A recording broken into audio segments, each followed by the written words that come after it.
నమస్తే, welcome to SP news. ముందుగా headlines.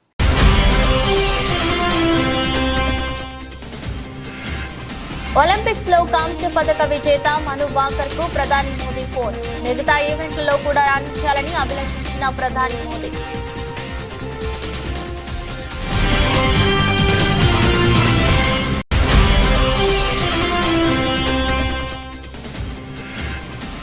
అసెంబ్లీకి రాని కేసీఆర్ కు ప్రతిపక్ష హోదా ఎందుకు అంటూ ఎమ్మెల్యే రాజగోపాల్ రెడ్డి చురక. ప్రభుత్వాన్ని విమర్శించడమే పనిగా పెట్టుకున్నారంటూ బీఆర్ఎస్ పై ఫైర్.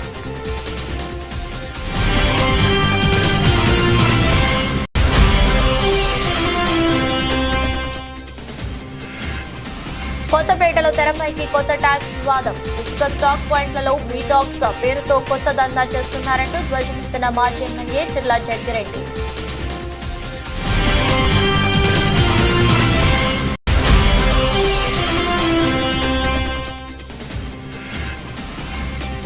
అప్పులు చేయకుండా అభివృద్ధి ఎలా చేయాలి అంటూ ప్రశ్నించిన బీఆర్ఎస్ ఎమ్మెల్యే. అప్పులు చేస్తున్నట్లు కేసీఆర్ ఎప్పుడో చెప్పారన్న జగదీష్ రెడ్డి.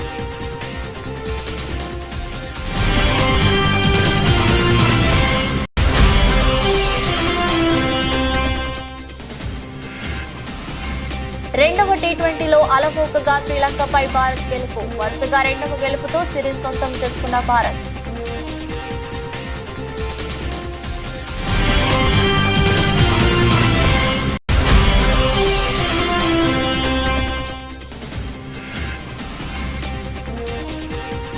బంగారం కొనుగోలుదారులకు గుడ్ న్యూస్. తులం బంగారంపై 10,000 వరకు తగ్గిన ధర. ప్యారిస్ ఒలింపిక్స్ లో చారిత్రాత్మక రీతిలో కాంస్యం రూపంలో భారత్ కు తొలి పథకం అందించిన షూటర్ మను భాకర్ పై ప్రశంసల జల్లు కురుస్తోంది. ఒలింపిక్స్ చరిత్రలో షూటింగ్ ఈవెంట్ లో భారత్ కు మెడల్ అందించిన ఏకైక మహిళగా రికార్డులకెక్కిన ఆమె పట్ల అభినందనలు వెల్లువెత్తుతున్నాయి. నేరుగా ప్రధానమంత్రి నరేంద్ర మోదీ కూడా ఫోన్ కాల్ చేసి ప్రత్యేక అభినందనలు తెలియజేశారు. మను, నీకు అభినందనలు. నీ విజయం పట్ల నాకు ఎంతో సంతోషంగా ఉంది. కేవలం 0.1 పాయింట్ల తేడాతో నువ్వు రజన పథకాన్ని కోల్పోయావు. అయినా దేశాన్ని గర్వించేలా చేశావు. 2 విధాలుగా ప్రశంసలు పొందుతున్నావు. ఒలింపిక్స్ లో కాంస్య పథకం ద్వారా ఈ ఘనత సాధించిన తొలి భారతీయ మహిళా షూటర్ గా నిలిచావు. టోక్యో ఒలింపిక్స్ లో పిస్టల్ నీకు ద్రోహం చేసింది. అయితే ఈసారి అన్ని అవరోధాలను అధిగమించావు. ప్రస్తుతం జరుగుతున్న ప్యారిస్ ఒలింపిక్స్ లో ఇతర అన్ని విభాగాల్లో కూడా బాగా రాణిస్తావని నేను ఆశిస్తున్నాను అంటూ ప్రధాని మోదీ తన సందేశాన్ని ఇచ్చారు.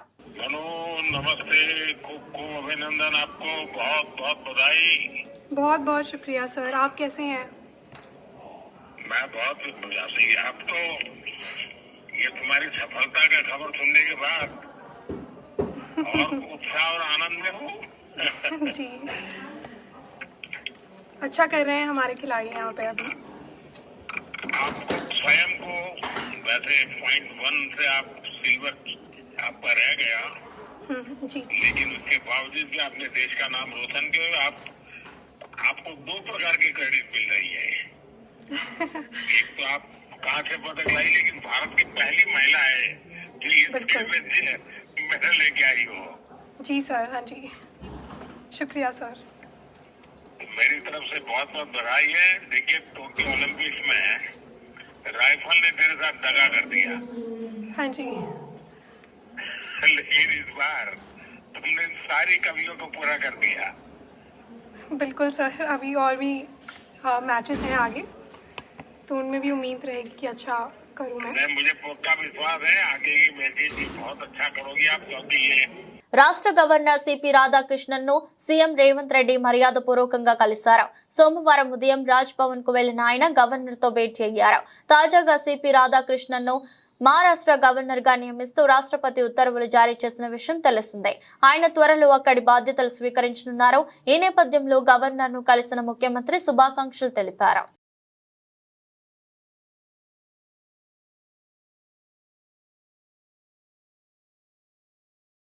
బీఆర్ఎస్ అధినేత కేసీఆర్ అసెంబ్లీకి ఎందుకు రావడం లేదో చెప్పాలని, సభకు రాని ఆయనకు ఇంకా ప్రతిపక్ష హోదా ఎందుకని కాంగ్రెస్ ఎమ్మెల్యే రాజగోపాల్ రెడ్డి ఆగ్రహం వ్యక్తం చేశారు.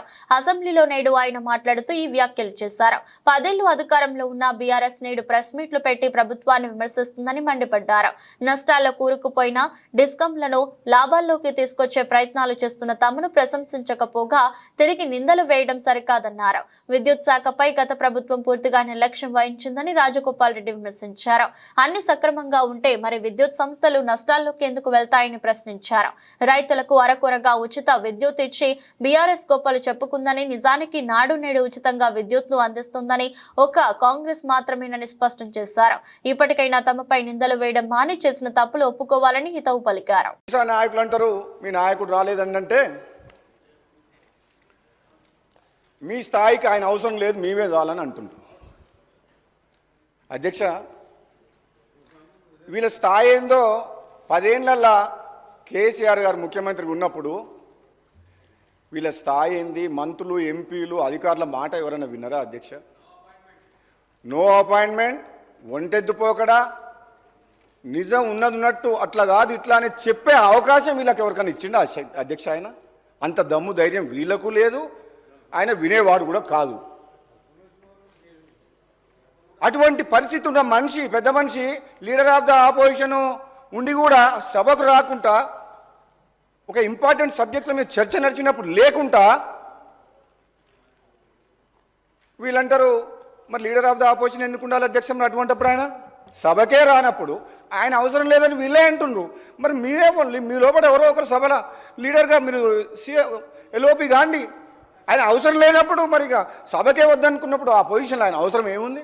జాయింట్ కలెక్టర్ జిల్లా స్థాయి ఇసుక కమిటీ ద్వారా ఇచ్చిన విధి విధానాలను తుంగలోకి తొక్కుతూ కొత్తపేట నియోజకవర్గంలో స్థానిక శాసనసభ్యులు కొత్త దందాకు తెరతీశారని చిర్ల జగ్గిరెడ్డి అన్నారు. ఈ సందర్భంగా మాట్లాడుతూ మాజీ ముఖ్యమంత్రి జగన్మోహన్ రెడ్డి ప్రభుత్వానికి ఆదాయం చేకూరుస్తూ ఇసుక విధానాన్ని అమలు చేసి వరదల సమయంలో ప్రజలకు అందుబాటులో ఉండాలని స్టాక్ యార్డులలో ఇసుకను ఉంచితే ప్రస్తుత ముఖ్యమంత్రి సెల్ఫీల పేరుతో నానా హంగామా చేసి ఏ విధమైన అవినీతికి పాల్పడకపోయినప్పటికీ ట్యాక్స్ అంటూ హడావిడి చేశారని, ఇప్పుడు మీరు చేస్తున్న బీ ట్యాక్స్ దందా గురించి మేము చెప్పట్లేదని, మీ జేబు పత్రికలు ఈనాడు, ఆంధ్రజ్యోతిలలో పతాక శీర్షికలలోనే రాస్తున్నారని తెలిపారు. ఇసుక నిల్వలు ఏవైతే ఉన్నాయో అవి కొత్తపేట నియోజకవర్గ ప్రజలకు కూడా ఈ వర్షాకాల కష్టకాల సమయంలో ఇవ్వాలని చెప్పి మేము కోరుతున్నాం.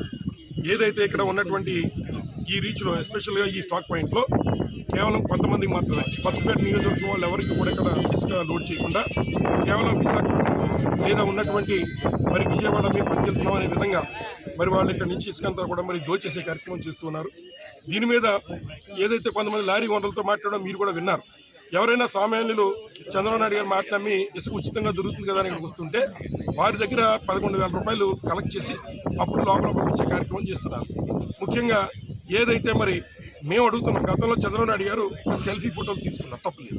ఇప్పుడు వచ్చి తీసుకోవాలని కోరుతున్నాం. ఏం చేద్దంటే ఏదైతే మరి తెలుగుదేశం పార్టీ నాయకులు చేస్తున్న దందాన్ని, కూటమి వారు చేస్తున్న దందాన్ని మరి నిలువరించాలని కోరుతున్నాం. ఏదైతే గతంలో వారు సెల్ఫీ ఫోటోలు తీసుకోవడం కాదు, ఇక్కడ 1100 కూడా మరి 11,000 ఎవరు కలెక్ట్ చేస్తారో చెప్పాలని బాధ్యతను అడుగుతున్నాం. ఒక విషయం. రెండోది, ఇక్కడ ఏదైతే బయట నుంచి వచ్చేటువంటి వెహికల్స్ని కేవలం అన్ని కూడా 4 రోజులు 5 రోజులు ఆపేసి ఎవరైతే కప్పం కట్టారో బీ ట్యాక్స్, బండారు ట్యాక్స్ అని పెట్టారు. స్థానిక శాసనసభ్యులు గారు ఇక్కడ వరదల మీద ఆయనకి పట్టింపు లేదు కానీ చక్కగా వ్యాపారం మరి కడుపు నీళ్ళు కదలకుండా చేసుకుంటూ ఉన్నారు. అంచేత మరి 11,000 రూపాయలు కలెక్ట్ చేస్తూ దానికి స్లిప్ ఇచ్చి ఆ స్లిప్ ఇచ్చిన బండి మాత్రమే లోపల పంపే కార్యక్రమం చేస్తున్నారు. మిగిలిన కూడా పాపం డ్రైవర్లు ఎక్కడెక్కడి నుంచి వచ్చిన వాళ్ళు 5-5 రోజులు వాళ్ళ లారీలు పెట్టుకుని వారికి గిట్టుబాటు లేక ఇబ్బందులు పడుతున్నారు. కాబట్టి కొత్తపేట నియోజకవర్గ ప్రజలు ఎవరికి కూడా ఇసుక ఇవ్వట్లేదు. కాబట్టి మిగిలిన రీచ్లు 1-2 రీచ్ల్లో పద్ధతిగా చేస్తున్నారు. అలాగే ఇక్కడ యూనియన్తో మాట్లాడుకుని అందరికీ మళ్ళీ పార్టీల ప్రకారం విభజించకుండా అందరికీ ఇచ్చే వ్యవహారం చేస్తే తప్పనిసరిగా మేము కూడా ప్రజలకు ఉచిత సందర్భంలో మేము సహకరిస్తాం. అంతేగాని ఏదో వాళ్ళ పార్టీ ఆస్తిలాగా ఇక్కడ కేవలం తెలుగుదేశం పార్టీ చేసిన వాళ్ళకి ఇస్తాం, కేవలం ఇక్కడ నుంచి విశాఖపట్నం అమ్మేయడానికి ఇస్తాం, మాకు ఎవరికి అప్పం కడితే వారికి ఇస్తామంటే తప్పనిసరిగా ప్రతిఘటించే కార్యక్రమం చేస్తాం. ఈ రోజు నేను వస్తున్నానని చెప్పి లోడింగ్ కూడా ఆపేశాను. మళ్ళీ అవసరమైతే రోజు వచ్చి ఇక్కడ కూర్చుంటాం. అప్పులు చేయకుండా అభివృద్ధి ఎలా చేయాలి? అప్పులు వద్దంటే నోట్లు ముద్రించాలని మాజీ మంత్రి బీఆర్ఎస్ ఎమ్మెల్యే జగదీష్ రెడ్డి ప్రశ్నించారు. శాసనసభలో ఆయన మాట్లాడుతూ రైతుల పొలాల్లో మీటర్లు పెట్టడానికి కేసీఆర్ అంగీకరించలేదన్నారు. కేంద్రం ఇచ్చే 30,000 కోట్లను కూడా వదులుకున్నట్లు చెప్పారు. విద్యుత్ మీటర్లపై సీఎం రేవంత్ రెడ్డి ప్రజలను పక్కదారి పట్టిస్తున్నారని ఆరోపించారు. కేసీఆర్ అధికారంలోకి వచ్చాక కరెంట్ లైన్ల కింద ఇళ్ల నిర్మాణం జరగలేదన్నారు. బీఆర్ఎస్ 10 ఏళ్ల హయాంలో స్థాపిత విద్యుత్ సామర్థ్యం పెరిగిందన్నారు. 2014లో రాష్ట్రంలో వ్యక్తిగత విద్యుత్ వినియోగం 1,196 కిలోవాట్లు కాగా 2024 నాటికి 2,349 కిలోవాట్లకు చేరుకుందన్నారు. తమ హయాంలోనే విద్యుత్ వినియోగం పెరిగిందన్నారు. 90,000 కోట్లు పెట్టి విద్యుత్ సరఫరాను బలోపేతం చేశామన్నారు. అధ్యక్ష 2/6/2014 నాటికి తెలంగాణలో విద్యుత్తు కాంట్రాక్టెడ్ కెపాసిటీ 7,778 మెగావాట్లు అయితే మొన్న 1/1/2024 నాటికి 19,483 మెగావాట్ల అధ్యక్ష. అంటే 11,705 మెగావాట్లు మీరు అడుగుతున్న పెద్ద మనిషి నాయకత్వంలో అద్భుతంగా ఇన్స్టాల్డ్ కెపాసిటీ పెరిగింది. ఈ రాష్ట్రంలో ఇన్స్టాల్డ్ కెపాసిటీ 11,000 పెరిగింది 10 ఏళ్లలో. మీ ఘనత వహించిన మీ పాలనలో మీరు మీ దోస్తులు చంద్రబాబు నాయుడు గారు ఇంకా అందరు కలిసి చేసిన నాటి రాజ్యంలో మొత్తం కలిపితే మీరు ఇచ్చింది 7,700 అయితే ఈ రాష్ట్రానికి కేసీఆర్ గారు వచ్చిన తర్వాత 10 ఏళ్లలోనే 11,000 అధ్యక్ష. ఇది వారి దృష్టి తీసుకొస్తా ఉన్న అధ్యక్ష. సోలార్ కెపాసిటీ అధ్యక్ష వీళ్ళ 70 ఏళ్ల కాలంలో, వీళ్ళ 60 ఏళ్ల కాలంలో వీళ్ళు ఇచ్చింది 74 మెగావాట్ల అధ్యక్ష. కేసీఆర్ గారు వచ్చిన తర్వాత 6,058 మెగావాట్లు యాడ్ చేస్తూ 6,132 మెగావాట్లు 1/1/2024 నాటికి మెయిన్ తీసుకొచ్చింది అధ్యక్ష. పీక్ డిమాండ్ అధ్యక్ష ఆనాడు 5,661 మెగావాట్లు, కానీ మేం ఇచ్చిన పీక్ డిమాండు 15,497 మెగావాట్ల అధ్యక్ష. గ్రిడ్ కన్జంప్షన్ నిన్న వారు చెప్పిన లెక్క ప్రకారం మిలియన్ యూనిట్లలో 2/6/2014 నాడు మీరు ఇచ్చింది 128 మిలియన్ యూనిట్లు. 128 మిలియన్ యూనిట్లు. మేము ఆ రోజు అడిగిన వారు చెప్పేటప్పుడు నేను 23-22కు 23-24కు నేను చూపిస్తున్న తేడాని వారు చెప్తున్నప్పుడు విద్యుత్ శాఖ మంత్రి గారు, ఆర్థిక మంత్రి గారు, నేను అడిగిన ఒకసారి 14 చెప్పండి కానీ వారు చెప్పలేదు. ఇప్పుడు నేను చెప్తున్నా 297.89 మిలియన్ యూనిట్ల అధ్యక్ష. కేసీఆర్ గారి నాయకత్వంలో ఈ రాష్ట్ర ప్రజలకు అందించిన విద్యుత్తు 128 నుంచి 297.89 తీసుకొచ్చిన అధ్యక్ష. ఆంధ్రప్రదేశ్ రాష్ట్రంలో జగన్మోహన్ రెడ్డి పాలనతో విధ్వంసం, టీడీపీ ఆరోపణలపై ఎమ్మెల్సీ కూడుపూడి సూర్యనారాయణ మీడియా సమావేశంలో ఖండించారు. చంద్రబాబు జైలుకు వెళ్లిన తర్వాత మానసిక స్థితి క్షీణించిందని ఎమ్మెల్సీ కూడుపూడి సూర్యనారాయణ అన్నారు. ఆంధ్ర జో బైడెన్, చంద్రబాబు అన్న ఎమ్మెల్సీ కూడుపూడి ఆంధ్రప్రదేశ్లో రాజ్యాధికారం మార్పిడి జరిగిన తర్వాత జగన్మోహన్ రెడ్డి పాలన అంతా రాష్ట్రం అభివృద్ధికి చెందలేదని అంటున్న చంద్రబాబు నాయుడు జగన్మోహన్ రెడ్డి అవినీతి లేని పాలన చేశారని గుర్తుంచుకోవాలన్నారు. రాష్ట్రంలో మధ్యంతర ఎన్నికలకు సిద్ధంగా ఉండాలని ఎమ్మెల్సీ కూడుపూడి సూర్యనారాయణరావు హెచ్చరించారు. జగన్ గారి పాలనలో జరిగినటువంటి అవినీతి అని లేకపోతే ఇసుక స్కామ్ అని ఇలా చెప్పడం చాలా అన్యాయం. ఈవేళ 60 లక్షల టన్నుల ఇసుకని మీ టీడీపీ వారే మరి చేసినటువంటి విషయం అందరికీ తెలిసిన విషయమే. అలాగే విద్యా దీవెన ఇప్పటి వరకు కూడా ₹1 పడలేదు. ఈవేళ తల్లిదండ్రులు వాళ్ళ పిల్లలు ఈవేళ హైయర్ ఎడ్యుకేషన్ కోసం ఇంకో కాలేజీకి వెళ్ళడానికి వాళ్ళకి స్కాలర్షిప్లు లేక, వాళ్ళు ఫీజు రియంబర్స్మెంట్ లేక, వాళ్ళు డబ్బు కట్టలేక ఈవేళ సర్టిఫికేట్లు, ఒరిజినల్ సర్టిఫికేట్లు అన్నీ కూడా కాలేజీ మేనేజ్మెంట్ల చేతిలో చిక్కడిపోయి ఉన్నాయి. ఈవేళ ఫీజులనేమో అబ్నార్మల్గా వసూలు చేసుకోవడం స్వేచ్ఛగా నారాయణ సంస్థలకి, చైతన్య సంస్థలకి, అలాగే మరి ఆదిత్య సంస్థలకి నువ్వు ధారాదత్తం చేసి పిల్ల తల్లిదండ్రులు ఈవేళ ఆత్మహత్య చేసుకోవడానికి సిద్ధంగా ఉన్నారు. అలాగే జగన్ గారు ముఖ్యమంత్రి హోదాలో ఉండి కూడా చిన్నపిల్లల ఆరోగ్యం కోసం ఆవేళ మరి ఆయన ఎంతో తపన పడుతూ వాళ్ళకి న్యూట్రిషన్ ఫుడ్ ఇవ్వాలి, వాళ్ళకి చిన్న వయసులో ఆహారం సక్రమంగా క్యాలరీస్ ఉన్నటువంటి ఆహారం ఇస్తే తప్ప వాళ్ళు పెద్ద వయసులో మెచ్యూరిటీ రాదు అని చెప్పి ఆయన పెట్టినటువంటి పథకం వల్ల ఈవేళ కొన్ని వేల మంది పిల్లలు గ్రోత్, ముఖ్యంగా ఆడపిల్లల గ్రోత్ చక్కగా ఉన్నది. వారందరూ కూడా హైయర్ ఎడ్యుకేషన్లో టాప్ ప్రయారిటీలో వాళ్ళు భారతదేశానికే కీర్తి ప్రతిష్టలు తెస్తున్నటువంటి స్థాయిలో వాళ్ళు ఎడ్యుకేషన్ నడుపుతున్నారు. ఈవేళ అన్ని వ్యవస్థల్ని జగన్ గారు నిర్మాణం చేసి బటన్ దొక్కి ఏ విధమైనటువంటి అవినీతి లేకుండా డైరెక్ట్గా నేరుగా తల్లుల ఖాతాల్లోకి, మరి లబ్ధిదారుడి ఖాతాలోకి ముఖ్యంగా ఇవన్నీ కూడా డైరెక్ట్గా చెందేటటువంటి ఒక వ్యవస్థను క్రియేట్ చేస్తే దాని అంతా డిస్ట్రాయ్ చేసేసి మరి ప్రజలకి మేలు చేసేటటువంటి కార్యక్రమాన్ని కూడా నడపలేదు. కేవలం ఇదంతా కేవలం ఈ 5 సంవత్సరాల పబ్బం గడుపుకోవడానికని ఖచ్చితంగా చెప్పగలం. ఎమ్మెల్యే జగదీష్ రెడ్డిపై మంత్రి కోమటిరెడ్డి వెంకటరెడ్డి తీవ్ర ఆరోపణలు చేశారు. అసెంబ్లీ సమావేశాల్లో విద్యుత్ శాఖపై చర్చ జరుగుతున్న సమయంలో మంత్రి కోమటిరెడ్డి వెంకటరెడ్డి ఈ వ్యాఖ్యలు చేశారు. జగదీష్ రెడ్డి మీద మర్డర్ కేసులు ఉన్నాయని, అలాగే ఆయన తండ్రి మీద అనేక కేసులు ఉన్నాయని ఆరోపించారు.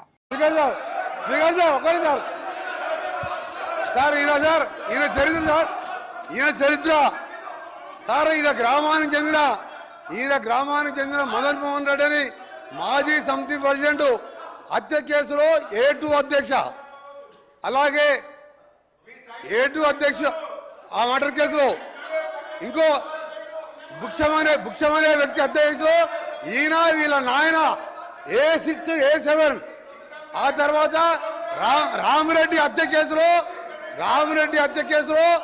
A3గా ఉండి తడిపారు చేసిన మా జిల్లాకి వెళ్ళి 1 సంవత్సరం పాటు బహిష్కరించాడు. పోతూ ఈ మర్డర్లు చేసి దోసపాటి గోపాల్ ఇదే అసెంబ్లీలో ఎక్స్ఎమ్మెల్యేగా ఉండే ఆ పెట్రోల్ బంకులో 1,80,000 రూపాయలు దొంగతనం చేస్తే ఆ కేసులో ముద్దాయి అధ్యక్ష. ఇంకొకటి రామారావు గారు ఎన్టీ రామారావు ముఖ్యమంత్రిగా ఉన్నప్పుడు ఎక్సైజ్ ప్రొవిజన్ పెడితే దొంగ మందు కర్ణాటక వెళ్ళి మందు తీసుకొచ్చి పట్టుబడితే మిర్యాలగూడ పోలీస్ స్టేషన్లో ఇప్పటికీ కేసు ఉన్నది అధ్యక్ష. దశాబ్దాల కలగా ఉన్నటువంటి నయూమ్ నగర్ బ్రిడ్జి పనులు చివరి దశకు చేరుకున్నాయని వరంగల్ పశ్చిమ శాసనసభ్యులు నాయని రాజేందర్ రెడ్డి అన్నారు. బ్రిడ్జి నిర్మాణ పనులను పరిశీలించారు. 2వ దశ పనులు పూర్తి కావచ్చాయని, ఆగస్టు చివరి కల్లా రవాణాకు సిద్ధంగా బ్రిడ్జి వస్తుందని ఎమ్మెల్యే తెలిపారు.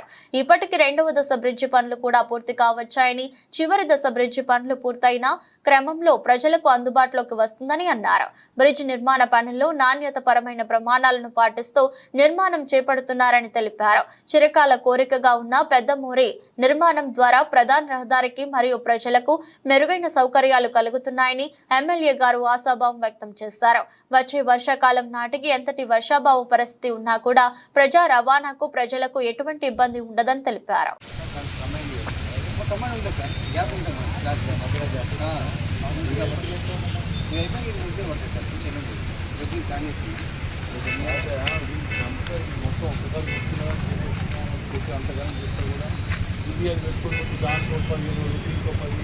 అది పోసే తెల్లారు పోతాం అన్నారు. కూటమి 2 నెలల పాలన చూసిన ప్రజలు మాజీ ముఖ్యమంత్రి వైఎస్ జగన్మోహన్ రెడ్డి పరిపాలన ఎంత మిస్ అయ్యాము అని బాధపడుతున్నారని వైఎస్ఆర్ కాంగ్రెస్ పార్టీ గుంటూరు జిల్లా అధ్యక్షులు మందపాటి శేషగిరిరావు అన్నారు.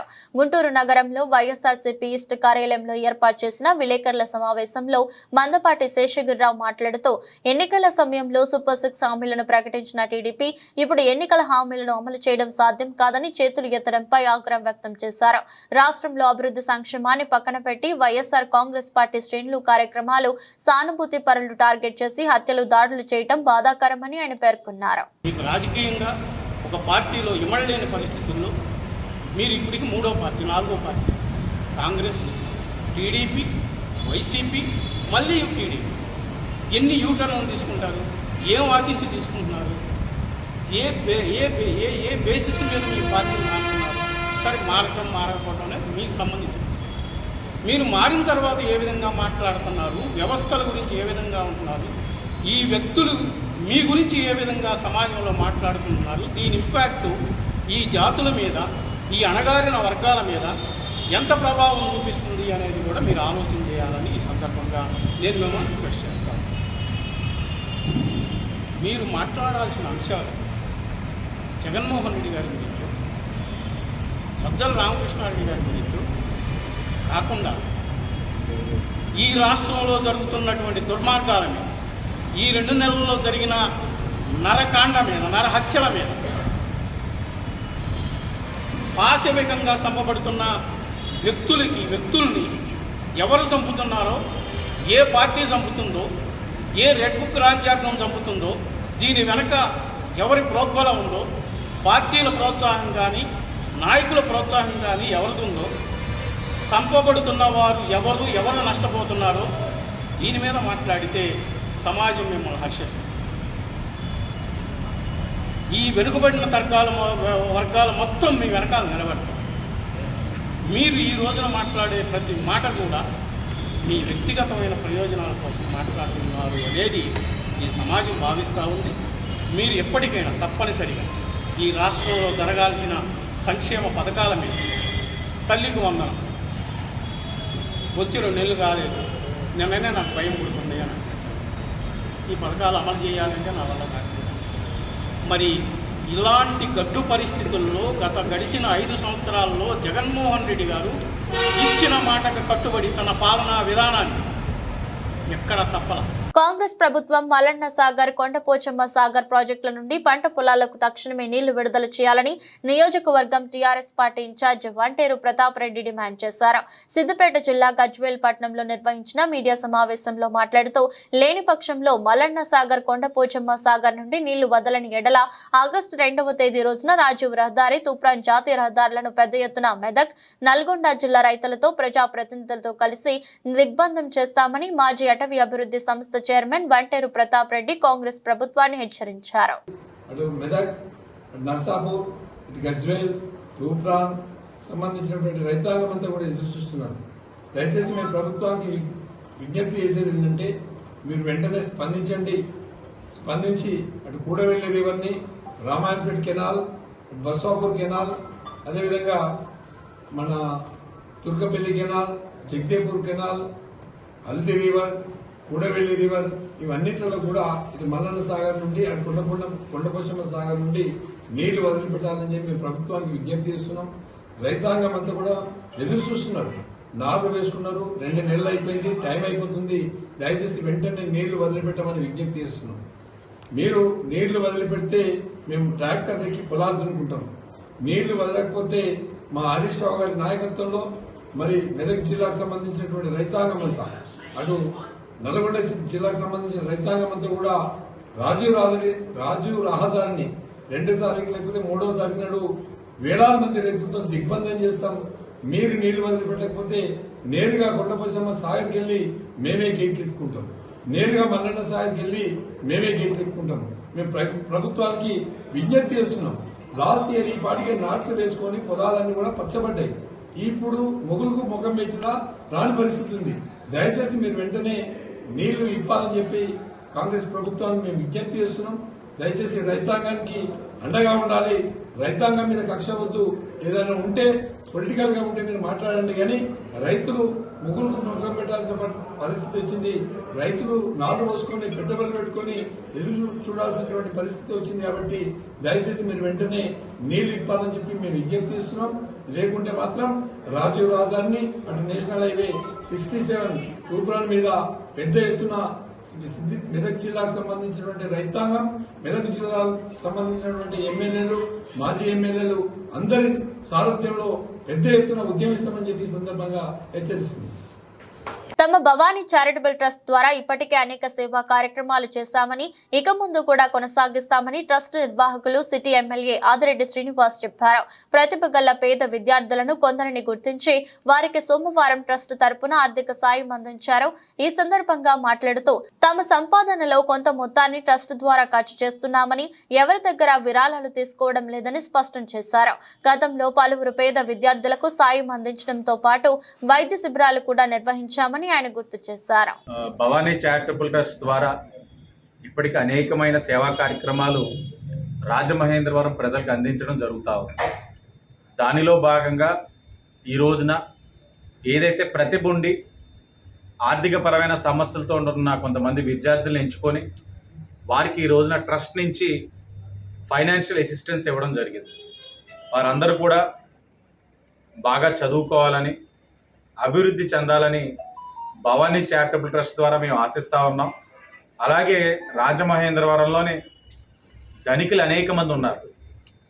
వారందరూ కూడా ముందుకు వచ్చి మీ వంతు బాధ్యతగా ఎంతో కొంతమంది పిల్లలు చదివించగలిగితే ప్రభుత్వ పరంగా ప్రభుత్వం చేసే కార్యక్రమాలు చేస్తాయి. కానీ ప్రభుత్వం ఒక్కటే ఈ సమస్యలన్నీ తీర్చగలదు అని నేను ఆశించట్లే. ప్రభుత్వంతో పాటు స్వచ్ఛంద సంస్థల ఒక సహకారం కూడా ఉన్నట్లయితే మనం ఏదైతే నిరుద్యోగం కానీ లేకపోతే విద్యను అందించలేని పరిస్థితులు ఏదైతే కనబడతా ఉన్నాయో అవన్నిటిని కూడా మనం సమస్యను పరిష్కరించడానికి అవకాశం ఉంటుంది. ఆ యొక్క కార్యక్రమంలో అందరూ కూడా భాగ్యస్వాములు అవ్వాలని ఆశిస్తూ భవానీ చారిటబుల్ ట్రస్ట్ ద్వారా భవిష్యత్తులో కూడా ఇప్పుడే మొదలు పెడతా ఉన్నాం. ముందుగా విద్యకి ప్రాధాన్యత ఇచ్చాం. అయిన తర్వాత నిన్ననే ఈషా అని పాప ఇండియన్ టీంలో సెలెక్ట్ అయింది బ్యాడ్మింటన్. ఆ పాపకు కూడా దగ్గరలోనే ట్రస్ట్ నుంచి స్పోర్ట్స్కి ప్రయారిటీ ఇస్తూ ఆ పాపకు కూడా ఆదరిస్తాం. అలాగే దగ్గరలో ఇంకొక 2 monthsలో మళ్ళీ ఒక ప్లాన్ ఆఫ్ యాక్షన్తో ఈ సీజన్ ఏదైతే వర్షాకాలం అయిన తర్వాత మెడికల్ క్యాంప్స్ కూడా స్టార్ట్ చేయబోతా ఉన్నాం. గతంలో ఏదైతే మేము మెడికల్ క్యాంప్స్ పెట్టేవాళ్ళం, ప్రతి 45 daysకి ఒక క్యాంప్ పెట్టేవాళ్ళం. ఆ క్యాంప్స్ అన్ని కూడా పారిస్ ఒలింపిక్స్ చూసేందుకు మెగా ఫ్యామిలీ కూడా ఫ్రాన్స్ తరలి వెళ్లింది. తాజాగా ప్రముఖ బ్యాడ్మింటన్ క్రీడాకారిణి తెలుగు తేజం పివి సింధుతో కలిసి గ్లోబల్ స్టార్ రామ్ చరణ్ సందడి చేశారు. పివి సింధు, రామ్ చరణ్, ఉపాసన దంపతులకు ఒలింపిక్ గ్రామమంతా తిప్పి చూపించారు. ఈ సందర్భంగా రామ్ చరణ్ పెంపుడు సునకం రైమ్ ను సింధు ముద్దు చేశారు. మీరు ఎక్కడికి వెళ్ళినా ఇది మీ వెంట ఉండాల్సిందేనా అని రామ్ చరణ్ ను సింధు ప్రశ్నించగా తప్పకుండా ఉండాల్సిందే అంటూ రామ్ చరణ్ బదులిచ్చారు. ఈ సందర్భంగా ఒలింపిక్స్ బ్యాడ్మింటన్ మహిళల సింగిల్స్ తొలి రౌండ్ లో నెగ్గిన సింధును రామ్ చరణ్, ఉపాసన అభినందించారు. ఒలింపిక్ క్రీడల ప్రారంభోత్సవం నాడు కూడా మెగాస్టార్ చిరంజీవి, సురేఖ, రామ్ చరణ్, ఉపాసన పారిస్ లోని సెన్ నది వద్ద దర్శనమిచ్చారు. ఒలింపిక్ టార్చ్ రెప్లికల్ చేతబూనిన చిరంజీవి సంతోషం వ్యక్తం చేశారు.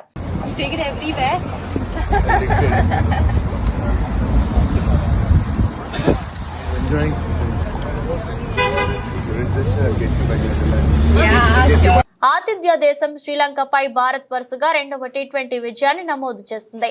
పల్లెకెలే వేదికగా ఆదివారం జరిగిన మ్యాచ్ లో 7 వికెట్ల తేడాతో సునాయాస విజయం సాధించింది. తొలుత బ్యాటింగ్ చేసిన శ్రీలంకను భారత బౌలర్లు చక్కగా కట్టడి చేశారు. నిర్ణీత 20 ఓవర్లలో 9 వికెట్ల నష్టానికి 161 పరుగులకే ఆ జట్టు ఆల్అౌట్ అయింది. ఆ తర్వాత వర్షం అంతరాయం కలిగించడంతో డక్వర్త్ లూయిస్ పద్ధతిలో భారత విజయ లక్ష్యాన్ని అంపైర్లు 8 ఓవర్లలో 78 పరుగులకు కుదించారు. ఓపెనర్ గా వచ్చిన సంజు శాంసన్ తొలి బంతికే డకౌట్ వెనుదిరిగినప్పటికీ మరో ఓపెనర్ యశస్వి జైస్వాల్, కెప్టెన్ సూర్యకుమార్ యాదవ్ దూకుడుగా ఆడటంతో లక్ష్యం చిన్నబోయింది. జైస్వాల్ 15 బంతుల్లో 30 పరుగులు, సూర్య 12 బంతుల్లో 26 పరుగులు, హార్దిక్ పాండ్యా 9 బంతుల్లో 20 రన్స్, పంత్ 2 రన్స్ చొప్పున బాదారు. దీంతో మరో 9 బంతులు మిగిలిపో ఉండగానే భారత్ లక్ష్యాన్ని చేరింది. దీంతో 3 మ్యాచ్ల సిరీస్ లో ఇప్పటికే 2 విజయాలు సాధించడంతో సిరీస్ భారత్ వశమైంది. బంగారం అంటే మహిళలకు మక్కువ ఎక్కువ. వివిధ ఆభరణాలు ధరించేందుకు తెగ ఇంట్రెస్ట్ చూపిస్తుంటారు. పెళ్లిళ్లు, ఫంక్షన్లలో డిఫరెంట్ జ్యువెలరీ ధరించి దగదగా మెరుస్తుంటారు. ఆషాఢ మాసంలో బంగారం ధరలు కాస్త దిగొచ్చాయి. కేంద్ర ప్రభుత్వం ప్రవేశపెట్టిన బడ్జెట్ తర్వాత తులం బంగారంపై 10,000 వరకు తగ్గింది. వచ్చేది శ్రావణ మాసం, అందులో పెళ్లిళ్ల సీజన్ ఉంటుంది. ఇంకేముంది, ఆ సమయంలో శుభకార్యాల కోసం కొందరు ఇప్పుడే బంగారం కొనుగోలు చేస్తున్నారు. బంగారం కొని ఆభరణాలకు ఆర్డర్ చేస్తున్నారు. సోమవారం రోజున బంగారం ధర మరింత తగ్గింది. ముందు మరింత తగ్గే అవకాశం ఉందని వ్యాపారులు అంచనా వేస్తున్నారు. 24 క్యారెట్ల 10 గ్రాముల మేలిమి బంగారం 65,000 వరకు తగ్గొచ్చని వివరించారు. వార్తలు ముగించే ముందు మరోసారి హెడ్లైన్స్.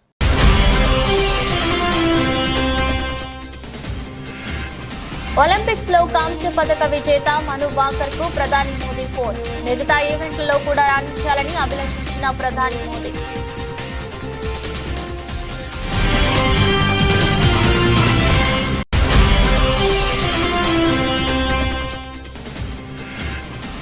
అసెంబ్లీకి రాని కేసీఆర్ కు ప్రతిపక్ష హోదా ఎందుకు అంటూ ఎమ్మెల్యే రాజగోపాల్ రెడ్డి చురక. ప్రభుత్వాన్ని విమర్శించడమే పనిగా పెట్టుకున్నారంటూ బీఆర్ఎస్ పై ఫైర్.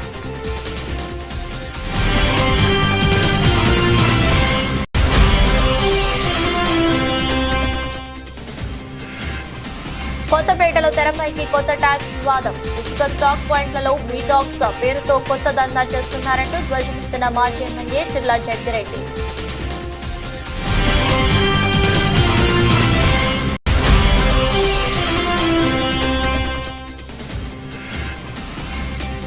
అప్పులు చేయకుండా అభివృద్ధి ఎలా చేయాలి అంటూ ప్రశ్నించిన బీఆర్ఎస్ ఎమ్మెల్యే. అప్పులు చేస్తున్నట్లు కేసీఆర్ ఎప్పుడూ చెప్పారన్న జగదీష్ రెడ్డి.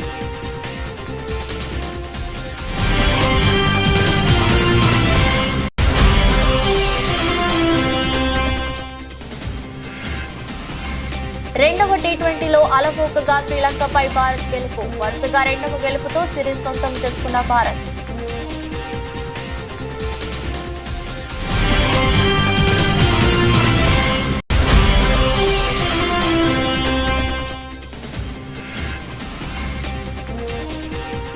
బంగారం కొనుగోలుదారులకు గుడ్ న్యూస్. తులం బంగారంపై 10,000 వరకు తగ్గిన ధర.